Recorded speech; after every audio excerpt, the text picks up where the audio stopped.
परिस्थिति के लिए जिम्मेदार कौन। एक कपल को शादी के 8 साल बाद एक लड़का हुआ। वे बहुत ही प्रेमी कपल थे और उनका लड़का उनकी आंखों का तारा था। एक सुबह जब वो लड़का तकरीबन 2 साल का था, पति ने एक दवाई की बोतल खुली देखी। उसे काम पर जाने के लिए देरी हो रही थी, इसलिए उसके अपनी पत्नी से उस बोतल को ढक्कन लगाकर और अलमारी में रखने कहा। लड़के की मम्मी रसोई में व्यस्त थी। वे ये बात पूरी तरह से भूल गई थी।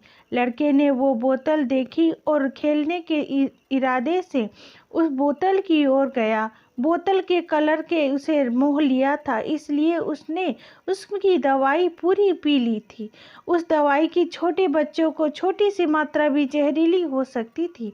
जब वो लड़का नीचे गिरा तब उसकी मम्मी उसे जल्द से जल्द दवा खाने ले गई, जहां उसकी मौत हो गई। उसकी मम्मी पूरी तरह से हैरान हो गई थी। वो भयभीत हो गई थी कि वे कैसे वो अपने पति का सामना करेगी। जब लड़के के परेशान पिता दवा खाने में आए तो उन्होंने अपने बेटे को मृत पाया और अपनी पत्नी और देखते हुए सिर्फ 4 शब्द कहे। आपको क्या लगता है उनके कहे हुए 4 शब्द? पति ने सिर्फ इतना ही कहा, आई लव यू डार्लिंग। उसके पति का अनपेक्षित व्यवहार आश्चर्यचकित करने वाला था। उसका लड़का मर चुका था, वो उसे अभी वापस नहीं ला सकता था और वो उसकी पत्नी से भी कोई कसूर नहीं ढूंढ सकता था। इसके अलावा आगे उसने खुद ने वो बोतल उठाने बाजू में रख दी होती तो आज उसके साथ ये ना हो सकता था। वो किसी पर भी आरोप नहीं लगा सकता था। उसकी पत्नी ने भी उनका इकलौता बेटा खो दिया था। उस समय उसे सिर्फ अपने पति से सहानुभूति और दिलासा चाहिए थी और यही उसके पति ने उस समय उसे दिया।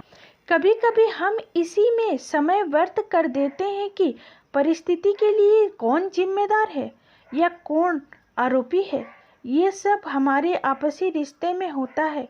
जहाँ जब करते हैं वहाँ या जिन लोगों को हम जानते हैं उन सभी के साथ होता है और परिस्थिति के आवेश में आकर हम अपने रिश्तों को भूल जाते हैं और एक दूसरे का सहारा बनने के बजाय एक दूसरे पर आरोप लगाते हैं। कुछ भी हो जाए, हम उस व्यक्ति को कभी नहीं भूल सकते जिसे हम प्रेम करते हैं।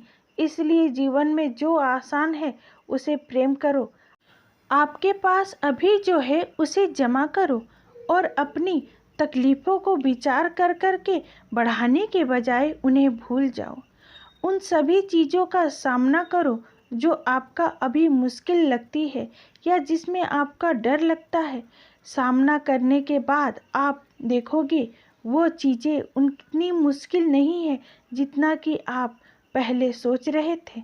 हमें परिस्थिति को समझकर ही लोगों के साथ व्यवहार करना चाहिए और लोग कठिन परिस्थितियों में उनका हमदर्द बनना चाहिए।